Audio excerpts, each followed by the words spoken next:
Gracias, Sam, y es un privilegio estar con ustedes. Les dije a los hermanos en Córdoba, hace unos años estaba predicando en otra parte del mundo hispanohablante y después del culto una hermana se aproximó a mí y dijo: todo fue muy bien, todo muy claro, pero suenas como un cura. Y yo dije: mira que soy bautista y además protestante que protestante. Dije, me explicó, es que los castellanos están aquí como, bueno, pues te aseguro, protestante y con orgullo.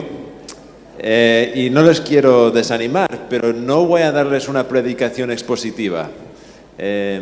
La tarea que me han entregado es darles como una lectura, como si fuera una lección acerca de la historia de la Reforma. Vamos a hacerlo todo, la historia de la Reforma, en un mensaje. Entonces vamos a estar aquí por 4 horas. No, te aseguro que no. Un hombre sabio una vez me dijo: la mente solo puede contener lo que el trasero puede sostener. Entonces no quiero montarnos en un desafío aquí. Predicadores, ustedes pueden utilizar ese refrán en el futuro, gratis. Es para ustedes. Entonces, así vamos. Quiero comenzar por hacerles una pregunta, si me permiten. Cuando ustedes se mueran, cuando la muerte se acerca a usted, ¿qué confianza pueden tener? Quizás será solamente en un momento, en un minuto. Estás conduciendo por las calles de Buenos Aires en el tráfico y aquí viene un loco, aquí viene la muerte. O quizá es una visita al médico y el médico te dice: lo siento decirte, pero tienes 6 meses, es cáncer. O quizá es alguna otra cosa, pero para cada persona sabemos que la muerte nos va a confrontar en un día. Y esa pregunta, ¿con qué confianza puede mirar un creyente a la muerte a la cara, como si fuera, y tener paz? Esa pregunta era una de las preguntas centrales en la Reforma protestante. Había muchas otras cosas, muchos asuntos teológicos a cuales se entregaban. Pero esta es una pregunta que cada persona puede entender la urgencia de esa pregunta, de tener una respuesta correcta, una respuesta bíblica a la pregunta: ¿cómo podemos tener confianza de lo que nos espera después de la muerte? En el mundo medieval esto era un énfasis. Solamente tienen que, por ejemplo, irse a un museo de arte medieval de la Edad Media y van a ver calaveras en las pinturas. ¿Lo han notado? Quizá es una pintura de un hombre en su hogar, está bien vestido y por cualquier razón hay una calavera ahí en la mesa, como si la familia cenaba con una calavera ahí al lado. ¿Qué era eso? Es un símbolo de la muerte. Se decía, era la memoria morte en latín. Memoria morte. Era para recordar a la gente que la muerte siempre está más cerca que nos pensamos. Nos gusta pensar: no, la muerte a mí está muy a lejos. Pero en la Edad Media no se podía escapar la realidad de que la muerte está mucho más cerca de nosotros de lo que nos gusta pensar. Y lo que nosotros vamos a hacer en este tiempo que me queda ahora es considerar la historia de la Reforma a través de la biografía de la vida de Martín Lutero y cómo él intentaba responder, o cómo, se peleaba con esta pregunta por mucha de su vida, y cómo es que él llegó al Evangelio, al redescubrimiento del Evangelio, para darle esa paz, esa confianza por lo que le esperaba al otro lado de la muerte. Pero para hacer eso, primero tengo que darles una idea de el desafío con cual se encontraba Martín Lutero. Vamos a mirar a 3 ideas muy simples: la Iglesia, la Biblia y el Evangelio. Entonces, si les gusta tomar notas, la Iglesia, la Biblia y el Evangelio. Vamos a mirar la confusión medieval acerca de esos 3 temas: la Iglesia, la Biblia y el Evangelio, y después considerar cómo es que en la vida de Lutero y en su doctrina él redescubrió de nuevo lo que la Biblia enseñaba acerca de esos temas. Primeramente la Iglesia. Lo que nosotros conocemos como la Reforma Protestante, esto es importante, no comenzó como un intento de separarse de la Iglesia Católica. Originalmente, Lutero intentaba llamar a la Iglesia de Roma a reformarse, pero llegaría a un punto donde no se podía quedar además en la Iglesia de Roma. Habían existido en siglos anteriores precursores a la Reforma. No nos queda tiempo hoy para considerarlos, pero por ejemplo, Pedro Waldo, que era francés, John Wycliffe, que era de Inglaterra, John Hus, de Polanda, un italiano, Girolamo Savonarola. Les gusta aquí en Buenos Aires los nombres italianos, ¿no? A mí me cuesta pronunciarlo, pero ustedes, Savonarola, era un fraile dominicano que había llamado por reforma bíblica.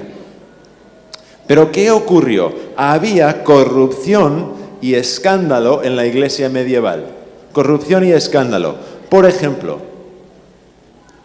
a ver si pronuncio esto correctamente, las reliquias y la superstición. Para darle el contexto histórico, en la Edad Media existía en Europa como si fuera una red de ciudades, cuales competían el uno contra el otro para decir que ellos tenían la mayor colección de reliquias.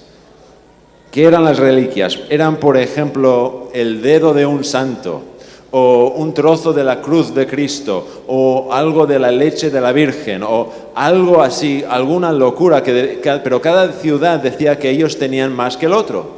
Y había una competición, como si fuera una competición turística en la industria de Europa. No era solamente un asunto teológico, era económico, esta industria turística. Por ejemplo, la ciudad de Colonia, en Alemania, era segunda solo a Roma en su colección. Y ellos, en Colonia, decían que tenían restos humanos de cada uno de los 3 reyes magos. No solamente de uno, pero de todos 3, cada 3. También había por toda Europa, habían días de fiesta. Esto lo entendemos, por ejemplo, en el mundo que ha sido influido por la Iglesia Católica, ¿no? Tenían días de fiesta. Cada día tenía un santo. Y cada ciudad tenía su santo, patrón. Entonces, por ejemplo, Lutero fue nacido en un pueblo en Alemania y el día que nació era el día de San Martín. Entonces sus padres le llamaron Martín. Pero en la fiesta anual de cada ciudad, de la fiesta de su santo patrón, era no solamente una fiesta así piedosa, era una otra oportunidad para el turismo, porque peregrinos venían de toda Europa, pero no venían para adorar al Señor, no venían para adorar al Señor o para orar, venían para emborracharse y para vivir en una manera de libertinaje y de maldad. Pero era muy lucrativo y la iglesia ganaba mucho dinero. También vemos lo que podemos decir, la magia y la misa en la iglesia medieval. La misa se conocía, esto es muy importante en lo que Lutero va a tener que confrontar, se conocía como el sacrificio incruento de Cristo. El sacrificio incruento. ¿Qué significa eso? Bueno, aquí se veían las más graves supersticiones de la Iglesia Católica en la Edad Media. Por ejemplo, se pensaba que cada vez que se decía la misa y que se tenía la Santa Cena, que Cristo era sacrificado de nuevo en una manera.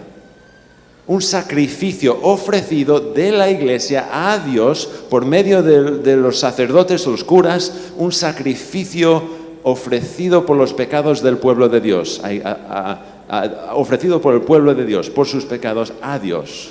Un sacrificio. Y claro que hay problemas doctrinales con eso. Vamos a ver en un minuto los problemas de eso. Pero además de los problemas teológicos en eso, había todas formas de supersticiones.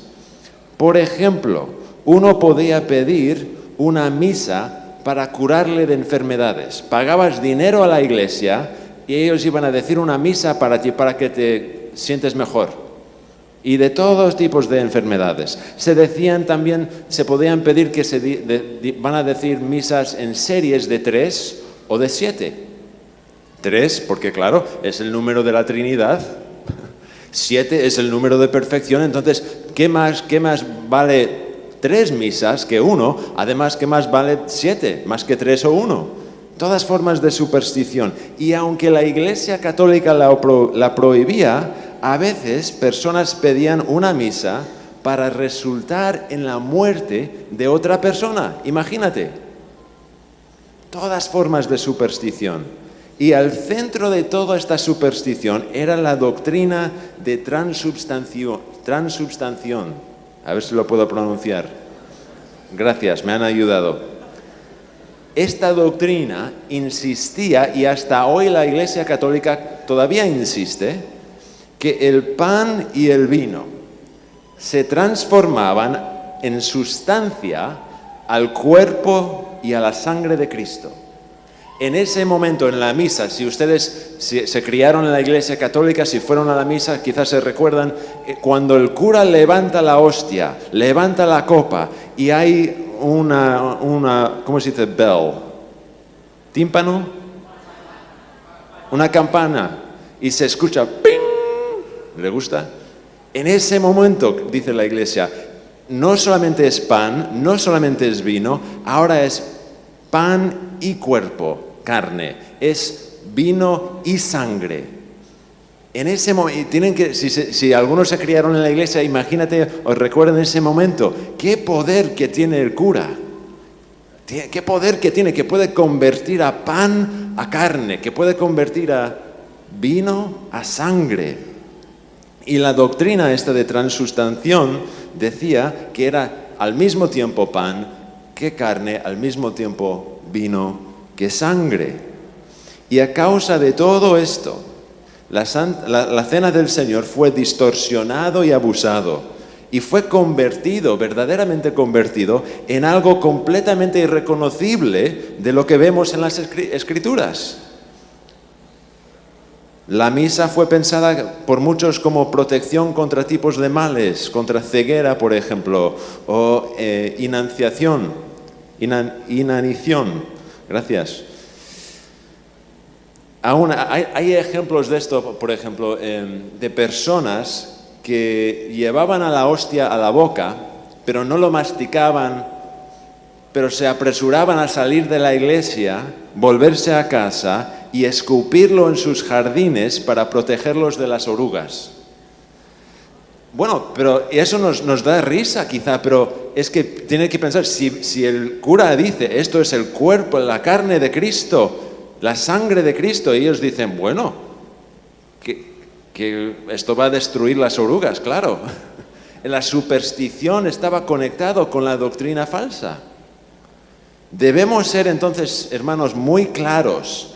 Europa en el siglo XV estaba sumida en la oscuridad espiritual, en las tinieblas. No era un continente cristiano. Subestimamos, si pensamos, Europa tenía algunos problemas, pero era un cristianismo, pero no. Subestimamos la urgente necesidad de reformas si pretendemos lo contrario.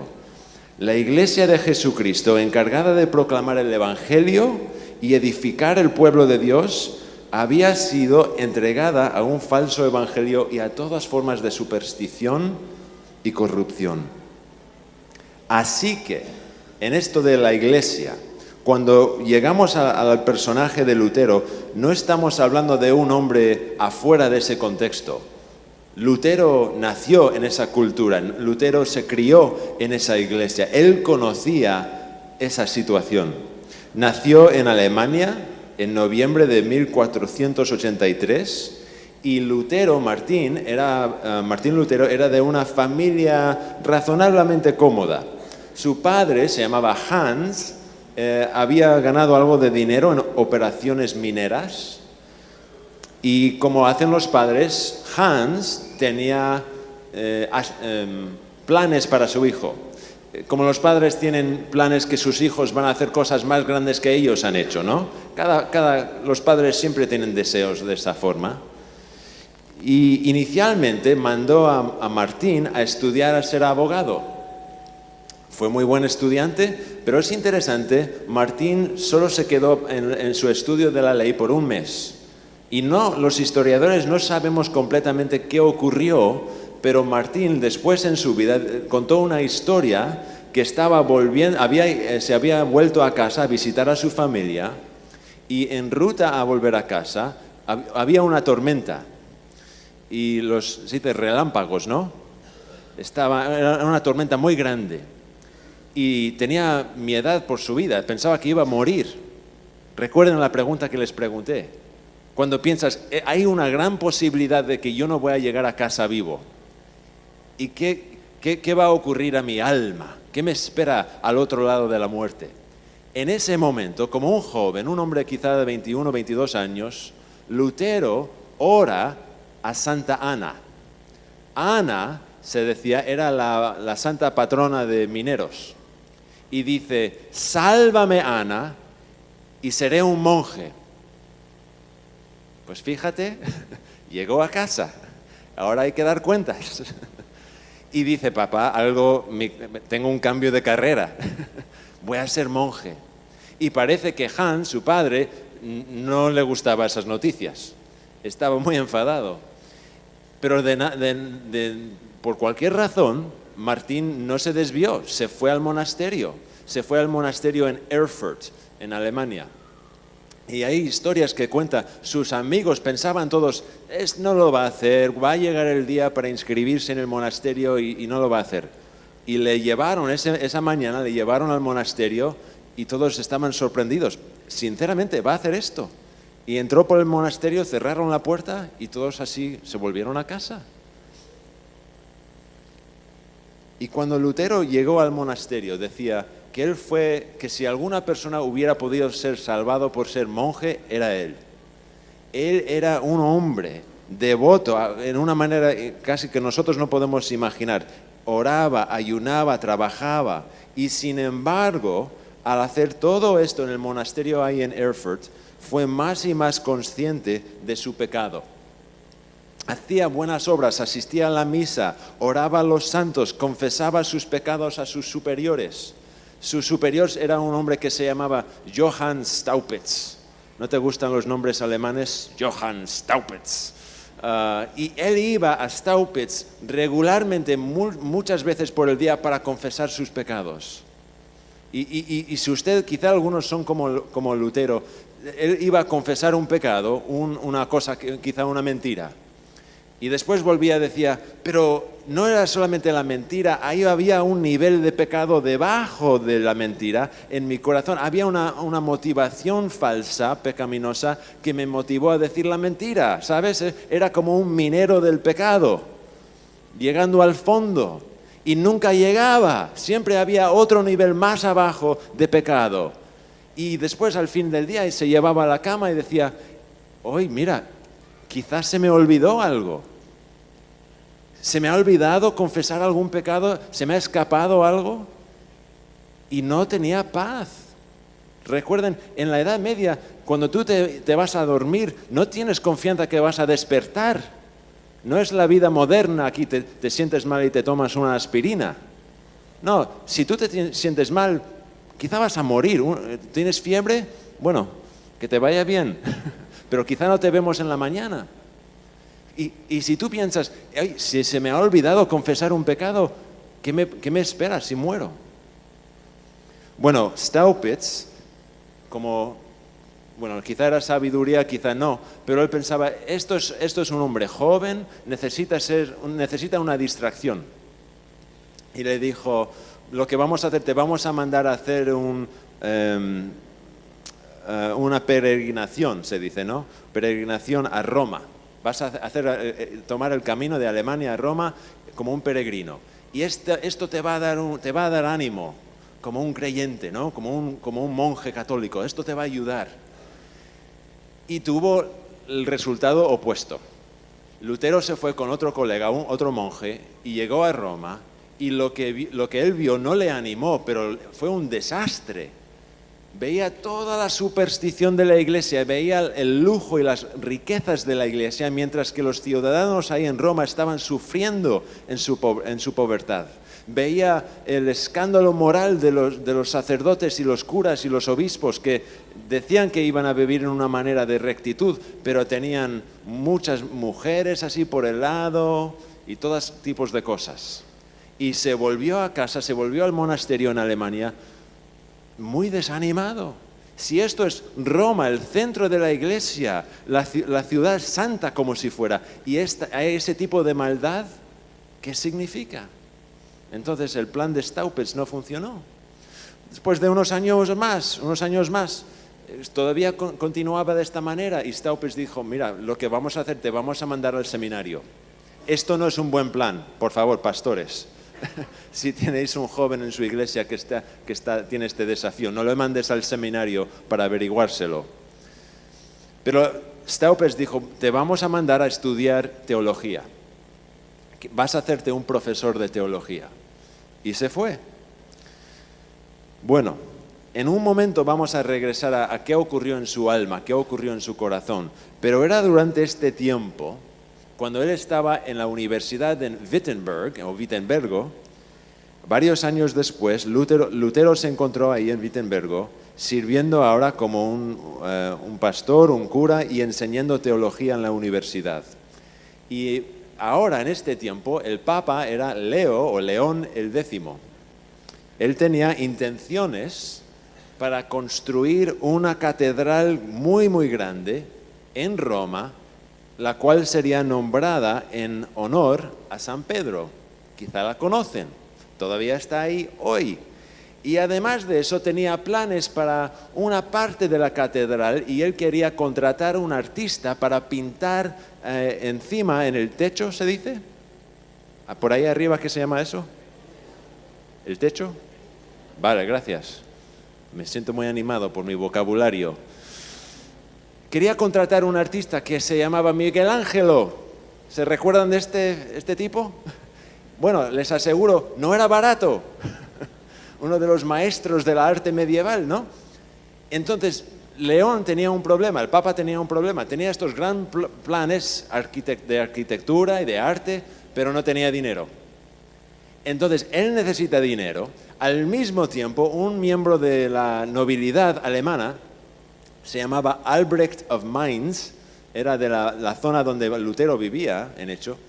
Él quería comprar otro oficio de la iglesia, quería ser un obispo. Y por algunas razones muy complicadas que no tengo tiempo para explicar, había un límite, solamente se podía comprar uno, él ya tenía dos y él ahora quiere el tercero. Bueno, tenía que pagar aún más dinero a la iglesia. Entonces, este tipo quiere este oficio de la iglesia, el Papa quiere construir esta gran catedral y los dos necesitan dinero, plata, como decimos, ¿no? ¿Qué van a hacer? Bueno, esto es el contexto para un plan de negocios. Entonces el Papa comisionó una venta de indulgencias para financiar su proyecto. Ahora, las indulgencias, voy a explicarlo en un momento aquí, no eran nuevas para la Iglesia Católica. Por ejemplo, durante las cruzadas, los papas los ofrecían de vez en cuando con la promesa de que irse a batalla en las cruzadas podría remover algo de tiempo en purgatorio, por ejemplo, o podría expiar algunos de los pecados. Si tú te vas a pelearte en las cruzadas y sirves a la iglesia, nosotros te vamos a dar un perdón por este pecado, o vamos a expiar tu culpabilidad por estos pecados, pero era limitado. También habían sido, en esa misma época, utilizados por personas personas de la nobilidad que tenían dinero. Ellos no querían ir a batalla en las cruzadas, pero querían recibir los beneficios espirituales que se suponían. Entonces ellos podían pagar a otra persona para luchar en su lugar, pero ellos mismos todavía podían recibir los beneficios de las indulgencias, ¿entienden? Entonces había todo este sistema. Pero las indulgencias que León ofreció ahora eran diferentes. Estas indulgencias fueron muchos más dramáticos. Y los otros no eran bíblicos, claro que no, pero estos son aún más problemáticos. Estas eran indulgencias plenarias. Plenarias, es decir, fueron totales y completos, anulando efectivamente la culpa de todos los pecados cometidos pasado, presente y futuro. Completamente. Y además de eso, no solamente eran plenarias, se podían aplicar para la persona que la compraba, o la persona que la compraba podía aplicar los beneficios a otra persona, incluso a personas que ya habían muerto. Tu abuela, tu tía, tu hijo, que quizá murió como niño, tu marido, tu esposa. Y decía que cuando tú hacías eso, recuerden, era una indulgencia plenaria, no solamente iba a quitar un poco de tiempo del purgatorio, que era también otra doctrina falsa, pero bueno, no solamente un poco de tiempo, pero todo, inmediatamente te libera para ir al cielo, para la visión beatífica, como si fuera.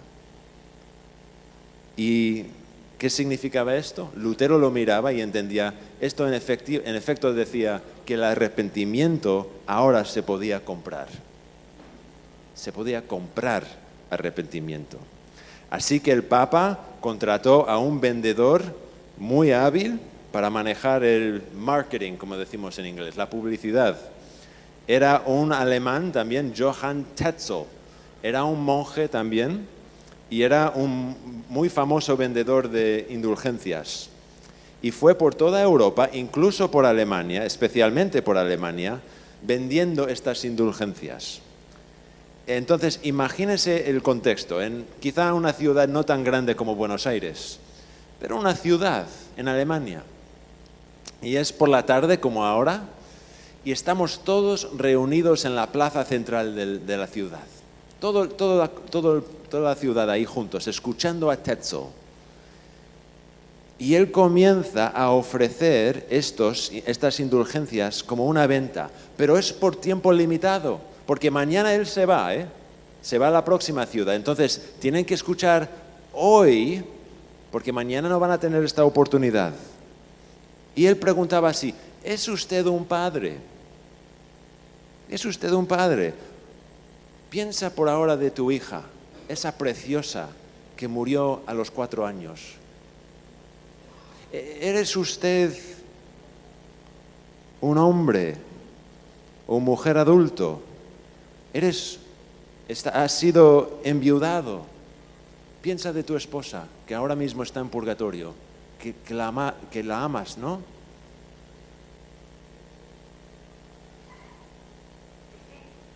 Piensa de tu familia.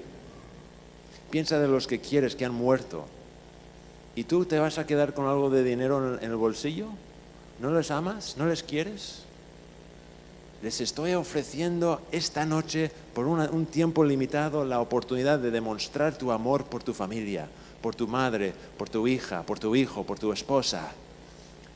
Incluso él decía esto, en el momento en que suena la moneda en el cofre, el alma del purgatorio brota. Esta noche tú puedes liberar inmediatamente a tu esposa, tu hija, tu abuela, quien sea, del purgatorio. Solamente tienes que pagar. Pues Lutero estaba indignado. Él entendía el escándalo de lo que estaba haciendo Tetzel.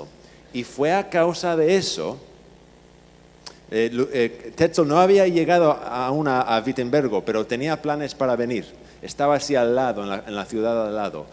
Fue a causa de eso que Lutero redactó 95 declaraciones o tesis, y la mañana del 31 de octubre 1517, por esa mañana, él salió y se dice que clavó las 95 tesis o declaraciones a la puerta de la iglesia ahí en el castillo de Wittenbergo.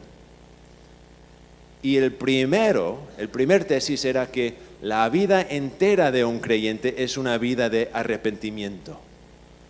No se puede comprar el arrepentimiento. no está en rebaja, como si fuera. Eran declaraciones llamando al Papa, llamando al León a purificar estas prácticas y a reformar la Iglesia. Y en ese momento no tenía intención de separarse, pero se iba a ver muy evidente que iba a ser necesario separarse en el futuro. Por ejemplo, Lutero decía, si el Papa realmente tiene el poder de, solamente por decirlo, por liberar todas las almas del purgatorio, seguramente el Papa lo haría de su bondad y generosidad, no lo haría por dinero en una manera exclusiva, decía Lutero.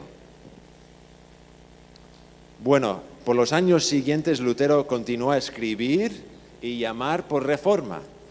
Por ejemplo, en 1520 escribió 3 libros, por ejemplo, La libertad del creyente o del cristiano, muy importante.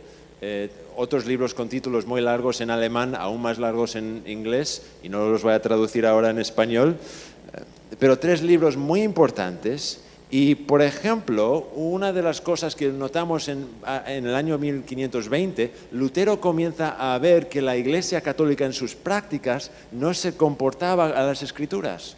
Por ejemplo, la Iglesia Católica, en ese día y hasta hoy, decía que había un sistema sacramental de la Iglesia que incluía 7 sacramentos, ¿no?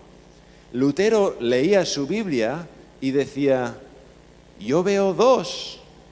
¿Cuáles son? El bautismo y la cena del Señor. Pero decía, las otras, bueno, somos llamados a confesar nuestros pecados el uno al otro, pero este sacramento de confesión no lo veo. Es evidente que Dios nos ha dado el matrimonio como un don, pero sacramento no lo veo. Y hasta hoy, en 1520, Lutero está llamando en lo que está escribiendo por la reforma de la Iglesia. Bueno, ¿qué pasó? Aquí se encuentra el problema. El problema es una de autoridad. Y así llegamos a la Biblia. Para Lutero y todos los reformadores, la visión impulsora de la reforma era una que estaba necesariamente ligada a la Biblia. Reforma que estaba en acuerdo con las Escrituras. El problema era este: la Iglesia Católica había afirmado que había 2 líneas como si fuera de autoridad. Había en un lado la Biblia, las Escrituras, revelación de Dios comunicada en forma escrita. Pero también en otra línea, paralela, como si fuera, había una tradición oral de enseñanzas, dado por Cristo mismo a los apóstoles y después como una herencia oral, no cometida a forma escrita, pero una tradición oral de Cristo a los apóstoles, a la Iglesia Católica y al Papa. Y esa línea de revelación, se decía, esa tradición, eso es lo que significaba para la Iglesia decir tradición, era de la misma autoridad que las Escrituras. Y a veces, no solamente de la misma autoridad, la tradición informaba y dominaba la autoridad de las Escrituras. Lutero mira eso, los otros reformadores miran eso y ven, hay un problema. El problema es que nosotros solamente podemos dependernos de las Escrituras. Sola Escritura, decían. Mientras que Lutero llamaba a la reforma y purificación de la Iglesia Católica, él hizo sus llamados por medio de la Biblia. Cuando él se encuentra en un debate, no está haciendo cita a otros teólogos o a los consejos de la Iglesia, está diciendo, mira esto en Romanos. Capítulo 2, mira esto en Efesios, mira esto en Deuteronomio. Está haciendo su llamada por reforma en base de las Escrituras. Entonces, no tardó mucho para Lutero caer bajo la disciplina de la Iglesia. En junio de 1520, el mismo Papa León X, emitió un mandato por escrito declarando a Lutero fuera de la iglesia y dándole 60 días para arrepentirse y volver a la iglesia. Y si no va a hacerlo, el Papa decía, Lutero sería declarado hereje. Bueno, el mensaje, quizás es interesante a personas como yo, pero el mensaje tardó más de 60 días en llegar a Alemania. Entonces, quizá no era muy sincero. Pero cuando llegó, Lutero lo recibió, y a Lutero le gustaba lo dramático. Recibió esto de Roma y se reunieron ahí en el centro de Wittenbergo y hicieron una foguera, eso, ¿sabe lo que digo? Y quemaron a esta carta del Papa públicamente. No se podía volver después de eso. Bueno, después de esto ocurrió, esto era la situación medieval. Si el Papa, si la Iglesia dice que eres fuera de la fe, eres un hereje, ahora en ese tiempo era la conexión entre el Estado y la Iglesia. Ahora, Carlos V, el emperador del Imperio Romano Santo, o Santo Imperio Romano, ¿saben lo que digo? Que era también rey de España. El imperio tenía la responsabilidad ahora de ejecutar, o por lo menos de tener un tribunal para decidir qué hacer con los herejes. Entonces llamaron a Lutero a venir como si fuera un tribunal, se decía una dieta, pero no era una dieta como de comida, era un tribunal. Y le llamaron a venir a este tribunal en la ciudad de Worms, y se congregaron ahí en el 17 de abril de 1521. Y le prometieron a Lutero, ven, viaja aquí, no te vamos a matar, te vamos a dar una oportunidad, no te matamos en ruta, ¿vale? Pero eso había ocurrido, había una razón por cual ellos tenían que asegurarle eso, porque a John Huss le habían matado en ruta a su tribunal. Entonces Lutero llega ahí, y tienen que imaginarse una sala como esta. Quizá, era menos grande que esta, era más pequeña. Pero llena, aquí está Carlos V. Yo soy Carlos V ahora, ¿eh? Qué confianza que tengo. Y ustedes son los obispos, cardenales, los líderes de la iglesia, líderes de la política, económica, toda la gente que importa, ¿no? Y aquí entra este profesor de Alemania, un monje. Y aquí enfrente hay una mesa. Y la mesa tiene libros que Lutero había escrito y otras cosas, cartas que él había escrito, tesis que había escrito. Y le preguntan dos preguntas. Hay como si fuera un abogado casi para hacerle preguntas. Y dice, doctor Lutero, ¿son estas tus escrituras? Y si son tus escrituras, ¿te arrepientes de lo que está contenido en ellas? ¿Qué vas a decir si eres Lutero? Se pone como así. Y esto es en la providencia de Dios. Él tenía la sabiduría de decir, por favor, me da 24 horas antes de que responda. Y otro milagro de providencia, dicen, vale, te damos 24 horas, pero mañana, cuando vuelvas, nos vas a responder. Lutero se va, se sale y se va a su habitación por la noche. Y dice que fue una noche tormentada. Imagínense, él está ahí en su habitación pensando, ¿y si yo estoy en error? ¿Si lo que yo creo no es correcto? Quizá es posible, ¿no? Quizá yo estoy en error. Aún más, quizá yo estoy en error y yo estoy guiando a otra gente a error. ¿Qué influencia quizá que estoy teniendo? Pero no sabemos completamente qué pasó esa noche en su habitación. Pero desde ese tiempo hasta la mañana, él llegó a una convicción firme por medio de las Escrituras. Así que cuando por la mañana siguiente él entró de nuevo en la sala y le hicieron las dos preguntas, las mismas preguntas, él dijo esto. Bueno, de las cosas que he escrito que están de acuerdo con la Iglesia Católica, yo no me arrepiento, claro que no, y ustedes no quieren que yo me arrepiente de esas. Bueno, vale. Y en segundo lugar, en algunas partes yo he escrito de una manera demasiado dura, lo reconozco. Y donde he sido muy duro, quizá, bueno, sí, me arrepiento ahí. Pero en tercer lugar, donde he dicho la verdad, no me puedo arrepentir. Y padres, ustedes saben cómo funciona esto con sus hijos. Dices, oye, ¿le golpeaste a tu hermana? Bueno, papá, es que en primer lugar esto, en segundo lugar eso y en tercero, y dices, no, ¿sí o no? Quiero una respuesta simple. Y eso es lo que preguntaron ahora a Lutero. No nos queda tiempo para estas cosas, sí o no. Y en ese momento, eso es lo que dijo Lutero. Dijo, como su majestad y sus señorías desean una respuesta simple, daré una respuesta sin cuernos y sin dientes, una respuesta directa. A menos que sea condenado por las Escrituras y por simple razón, no acepto la autoridad de papas y concilios porque se han contradicho entre sí mismos. Mi conciencia está cautiva de la palabra de Dios.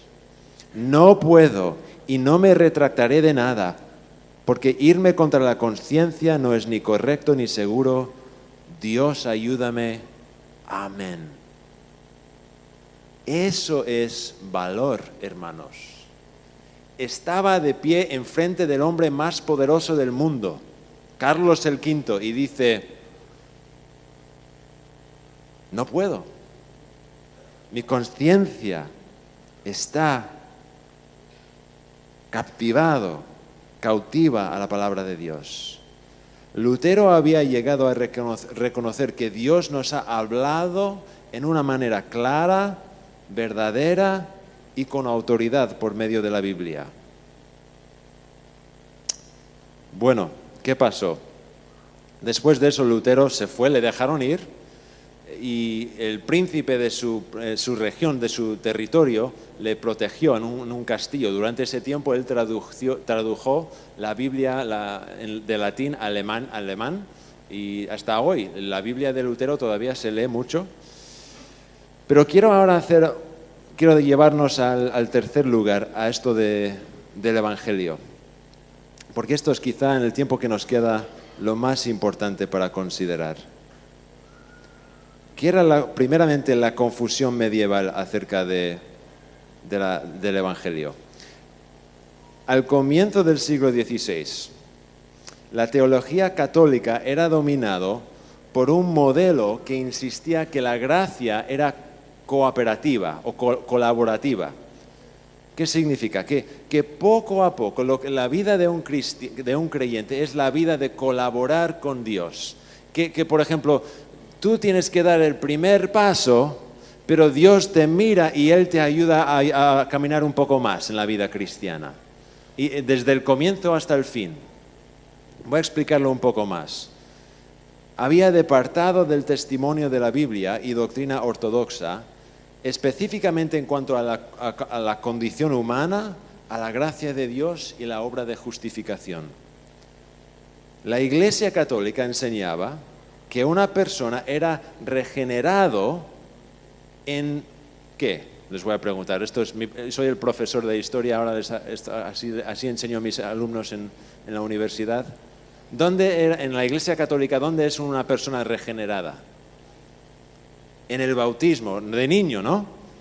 Ahí se expía la culpabilidad de Adán, del pecado de Adán, y le decía la Iglesia, y continúa a decir hoy, que una persona es liberada en esa manera y comienza la vida cristiana cuando reciben el sacramento de bautismo. Y después del bautismo participas en el sistema sacramental y poco a poco recibes más y más gracia, siendo santificado más y más, poco a poco, colaborando con la gracia de Dios. Aún más, decía, una persona no solamente podía colaborar con la gracia de Dios para recibir más gracia, una persona podría recibir gracia por la abundancia del tesoro de méritos de los santos. Estos eran personas, claro, que les sobraban de méritos y de buenas obras. Y entonces, como a ellos les sobraban, tú podías tener acceso por medio del sistema sacramental a sus méritos, a sus buenas obras, para ayudarte a avanzar en rectitud. Entonces, a la muerte, un cristiano probablemente no iba directamente a estar con Cristo, va a tener que irse al purgatorio, a ser limpiado del pecado y culpabilidad que aún quedaba. Y después de todo este tiempo, en esta vida y en el purgatorio, la persona sería justificado eventualmente, cualificado para estar en la presencia de Dios, un Dios santo. Y entonces esta es la idea. Una persona fue hecho justo poco a poco. La justicia, vamos a considerar en un momento lo que Lutero descubrió, pero he visto aquí el mate en Argentina, por todos lados. Ahora no lo veo mucho, quizá no se bebe por la noche, si se quiere dormir no se puede beber, no sé. Bueno, ahí hay un hombre con valor bebiendo su mate. Pero cuando tú metes té o mate en agua, ¿qué pasa? Poco a poco el agua se convierte y se hace algo nuevo, pero pasa poco a poco. Y así se decía en la Iglesia, así es cuando una persona participa en el sistema sacramental, cuando colabora con la gracia de Dios, poco a poco eres hecho justo. Pero eres hecho justo por tu mismo esfuerzo en esta vida. Y es una justicia propia en una manera, ¿no? Bueno, eso era muy diferente de lo que veía Lutero y los otros reformadores en la Biblia.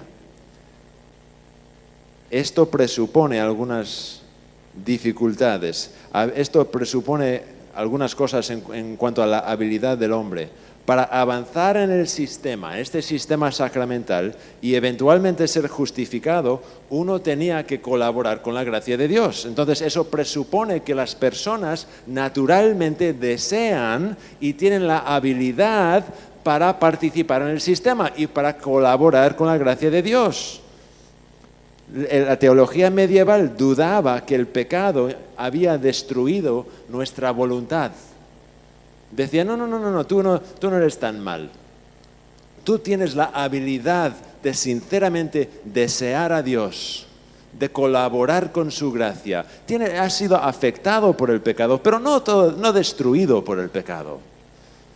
Pero Lutero leía Romanos 3, leía Efesios 2. Por ejemplo, cuando nosotros estábamos muertos en nuestros pecados y delitos, y dice, los muertos no responden. Los muertos son muertos. No pueden colaborar con nada. A causa de eso, Lutero y la Biblia dice, nosotros no podemos acercarnos a Dios. No tenemos la voluntad para hacerlo. Estamos muertos. Somos enemigos de Dios, incapaz de rendirle a Él la adoración y la obediencia que Él merece como Creador y como Señor. No, estamos muertos. Entonces, ¿cómo es que se recuperó el Evangelio de la Gracia? Y la pregunta es esta, ¿qué es lo que motiva a Dios a salvar a una persona? ¿Qué le motiva? Cuando Dios decide o cuando decidió a salvarte, si eres un creyente, ¿qué es lo que le motivó a salvarte? La teología medieval tenía una categoría, una idea de gracia, pero insistía, como hemos dicho, que la gracia de Dios era condicional. Una persona tenía que utilizar su voluntad y participar en, como se dice, la economía de gracia a través de los sacramentos de la Iglesia, y poco a poco recibía más y más gracia de Dios, y a causa de eso Dios te daba más gracia. Pero entonces ves, es condicional. Dios solamente te va a dar más gracia si tú colaboras. Tú eres el dueño de tu salvación en una manera. También la Iglesia medieval distinguía entre gracia actual y gracia habitual. Gracia actual era el perdón de pecados actuales, ¿no? Pecas, vas a confesarlo, y el cura te asegura de perdón, mientras que lo has confesado a un cura, a un confesor. Pero no podíamos, decía la Iglesia medieval, no podemos eliminar la culpa del pecado original, ni podemos transformarnos ontológicamente, esa es la palabra de la filosofía, no podemos convertir nuestra naturaleza. La gracia habitual entonces era esta cualidad divina impartida al alma que te permitía hacer actos de rectitud, pero todavía dependía de lo que hacía o lo que hace el pecador. Uno tiene que hacer buenas obras para cada vez volverse un poco más y más justos y para verdaderamente merecer la salvación. Y en esa manera la salvación era condicional. Y si les puedo decir, yo creo que tenemos mucha gente que se llaman evangélicos, pero todavía funcionan y creen esto, que Dios me ha mirado y vio algo que le gustó en mí. Y yo tomé el primer paso hacia Él y Él hizo lo demás. Pero había algo en mí que a Dios le encantaba tanto.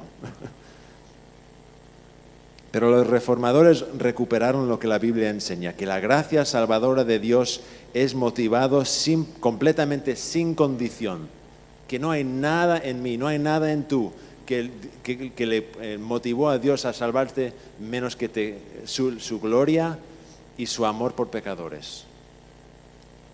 Entonces, finalmente, la centralidad de la justificación por fe. Ahora llegamos a lo más central para terminar. Finalmente, la teología medieval tenía un modelo de justificación muy problemática y hasta hoy no ha cambiado, Una persona recibía más y más gracia en esta vida y siendo poco a poco santificado y eventualmente podría ser justificado al final de su vida, pero era en una manera también la justificación era como un proceso también.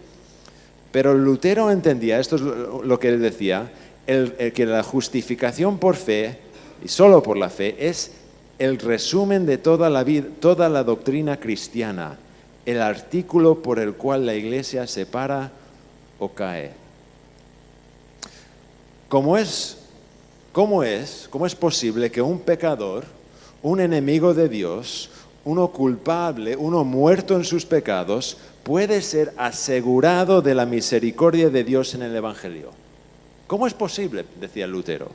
¿Cómo podemos ser justos ante un Dios santo? ¿Cómo podemos, como si fuera, apropiar para nosotros mismos la obra de Cristo en una manera personal? Otra manera para decirlo sería, ¿cómo puedo tener paz con Dios? Si yo soy un pecador, ¿cómo puedo tener confianza de que yo tengo paz con un Dios santo? ¿Cómo funciona? Lutero llegó a versículos como este, 2 Corintios 5, 21, donde Pablo dice, al que no conoció pecado, Dios le hizo a Cristo pecado por nosotros, para que fuéramos hechos justicia de Dios en Él. Escuchen, cada palabra ahí es importante. Al que no conoció pecado, le hizo pecado por nosotros, para que fuéramos hechos justicia de Dios en Él. Lutero y los reformadores entendían que el milagro del Evangelio es en nuestra justificación. Al centro de la justificación es la doctrina de imputación. Aquí, y hemos cantado de esto, creo, cantamos acerca de un doble intercambio. Cristo toma nuestro pecado, lleva nuestra culpabilidad y Él sufre bajo la justa ira de Dios en la cruz. Es verdad, como dice Pablo, Él hizo pecado por nosotros. ¿Y qué recibimos nosotros? Recibimos su justicia, de modo que somos verdaderamente aceptables a Dios sobre la base de la obediencia y la rectitud perfecta de Cristo. Ese es el intercambio. Esto es lo que decía Lutero. Dios acepta la justicia de Cristo, que es ajena a nuestra propia naturaleza como la nuestra. Si eres creyente, ¿no te encanta escuchar eso? Aunque nuestros pecados no se eliminan realmente, dejan de contar contra nosotros. A causa de eso, El diablo no tiene aún nada más en la vida de un creyente el poder de la muerte o el pecado. Si estamos en Cristo, si su rectitud, su justicia ha sido imputado a nosotros, aunque nos queda el pecado, no cuenta contra nosotros, somos liberados de la culpabilidad. Cuando eso ocurre, Dios verdaderamente nos puede pronunciar justos. Somos justificados. Es una declaración legal e inmediata. En un punto Dios puede decir, eres justo. Tú eres justo a causa de tu unión con mi Hijo. Porque cuando yo te veo, yo veo la rectitud perfecta, la obediencia perfecta, la justicia de mi Hijo. Y lo he contado a tu cuenta. Pero cuando Lutero luchó contra el argumento del Papa aquí, llegó a ver que la justicia de Dios no se refería al castigo de pecadores. Había un pasaje donde él estaba confundido y llegó a descubrir que la justicia de Dios no era algo que le debería dar miedo. ¿Se recuerdan cuando era un monje? Y pensaba, tengo que confesar que se me olvidó un pecado, se me olvidó algo. Pues lo que le ocurría es que él conocía este pasaje de Romanos. Porque no me avergüenzo del Evangelio, pues es poder de Dios para salvación a todo aquel que cree, al judío primeramente y también al griego. Y ahora escuche esto. Porque en el Evangelio la justicia de Dios se revela por fe y para fe, como está escrito. Mas el justo por la fe vivirá. Eso es Romanos 1, 16 y 17. Lutero, cuando era un monje, leía eso y pensaba, ¿la justicia de Dios? ¿Cómo puede ser eso evangelio? ¿Cómo puede ser buenas noticias? Eso es lo que significa evangelio. La justicia de Dios me da temor, dice Lutero. La justicia de Dios me terroriza, porque yo me veo a mí mismo y veo la justicia de Dios y son así. Nunca puedo alcanzar a la justicia de Dios. Entonces, si la justicia de Dios se revela, eso no me da buenas noticias, me da terror. Pero lo que Lutero descubrió es que cuando Pablo habla así, no se refiere a la justicia de Dios como castigo de pecadores, es las buenas noticias. El Evangelio es que los pecadores reciben una justicia que no les pertenece. La justicia de Dios se les acredita y se registra en su cuenta, no porque lo merecen, no porque lo meritan, pero completamente por la gracia de Dios. ¿Y cómo ocurrió todo esto en su vida? Escucharon anoche de Rodney, ¿no? Cuando Lutero llegó a descubrió esto, cómo se sentía. Al centro de todo esto, ¿qué era? Era la fe. La fe. ¿Cómo podemos recibir esa gracia? Es por fe. Para Lutero, la fe no es simplemente un asentimiento intelectual de la verdad. Más bien, la fe es confianza. Una confianza en las promesas de Dios. Supremamente la promesa de perdón, junto con la unión que tenemos como creyentes con Cristo. Escuchen esto es lo que aquí vamos a terminar. Lo que decía Lutero, la fe une el alma con Cristo como una novia se une con su novio. Como Pablo nos enseña, Cristo y el alma se vuelven una sola carne por este misterio. Y si son una sola carne y si el matrimonio es real, de hecho, es el más perfecto de todos los matrimonios. Voy a concluir con esto. ¿Qué significa esto para la vida de un creyente? Van a escuchar más de Pastor Sugel en un minuto, pero para Lutero el Evangelio y todo esto aseguraba libertad y paz. Para un creyente justificado por fe y unido a Cristo, significa que ahora es liberado de la ley. Pero Lutero también insistía que somos liberados por ser siervos, somos liberados para servir a todos los demás, incluso servir a Cristo. Pero considera por un minuto, así que terminamos esa libertad. Lutero entendía que los creyentes, como habíamos hablado en el foro antes, los creyentes continúan a hacer batalla en esta vida contra el pecado. Somos, como decía Lutero, al mismo tiempo justos y pecadores como creyentes, si es creyente. Somos justos y pecadores. Y en ese momento, ¿qué va a hacer el diablo? ¿Qué hace Satanás?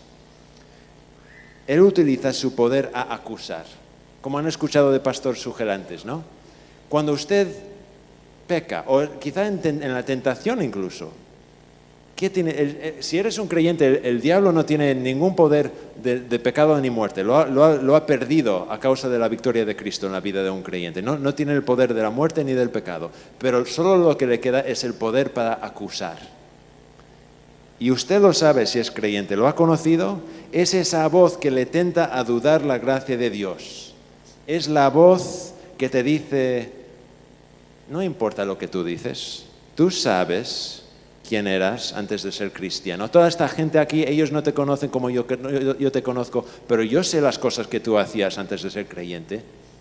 Tú eres descalificado para la familia de Dios. Esa tentación que sientes, la voz que te dice, mira hombre, tú te llamas un creyente y después de 10 años como creyente todavía estás haciendo batalla contra la misma tentación. ¿Qué tipo de creyente eres tú? Es el poder de acusación que tiene nuestro enemigo. Y a causa de eso, Lutero llegaba a este pasaje en Romanos capítulo 8. Entonces, ¿qué diremos a esto? Si Dios está por nosotros, ¿quién estará contra nosotros? Él que no eximió ni a su propio Hijo, sino que lo entregó por todos nosotros, ¿cómo no nos concederá también con Él todas las cosas, todo lo requisito para ser salvos? Y ahora la pregunta de Pablo, ¿quién acusará a los escogidos de Dios? ¿Quién? Dios es el que justifica. Nuestro enemigo, como hemos cantado, no tiene el poder de acusar a los creyentes aún más. Sus acusaciones son vacíos. No tienen nada porque nuestra culpabilidad, nuestros pecados han sido clavados a la cruz de Cristo. Amén. ¿Cómo se muere entonces con paz? Cuando este evangelio de la gracia se agarra de tu vida, eres cambiado para siempre. Y no importa si eres profesor, publicano, profesor de teología, cura, monje, no sé. Pero en enero de 1546, Lutero se encontró de nuevo en su ciudad donde nació, se llamaba Eisleben, si quieren saber eso, no sé por qué. Pero había vuelto a su hogar donde nació para resolver un conflicto con su familia. Las familias aún siguen con conflicto, como siempre.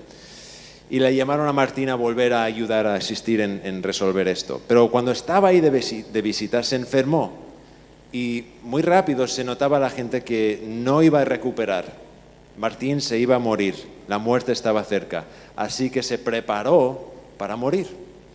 Y murió el 18 de febrero de 1546. ¿Y qué fueron sus últimas palabras? Este es un hombre que cambió la historia moderna para siempre. Tuvo un ministerio tremendo, estaba casado, tenía 12 hijos, tenía amigos por todos lados, todo tipo de cosas que había hecho. ¿Qué iba a decir con sus últimas palabras? Esto es lo que dijo. Somos mendigos, esto es cierto. Somos mendigos, esto es cierto. Cada creyente reconoce que cuando se pone antes de Dios, viene como un mendigo, con nada en la mano. No tenemos nada que ofrecer a Cristo para comendarnos a nosotros mismos. Somos pobres espiritualmente y Dios nos da la riqueza de su gracia. Y cuando tú o yo sabemos eso, podemos mirar a la muerte con confianza y paz. Entonces, cuando tú mueres, ¿qué esperanza tienes? Lutero se había resuelto por la fe, había sido cambiado por la fe que se ofrece a cada persona que ha vivido. La vida eterna, el perdón de los pecados, la reconciliación con Dios, la eliminación de nuestra vergüenza y pecado, un lugar de pertenencia y plenitud en la familia de Dios para siempre. Y Dios da todo eso a mendigos, aquellos que no tienen nada que ofrecer en cambio. Esto es verdad. Y cuando ese evangelio agarra de tu vida, te da una nueva forma de ver a la muerte y te da confianza para la vida futura. Oramos.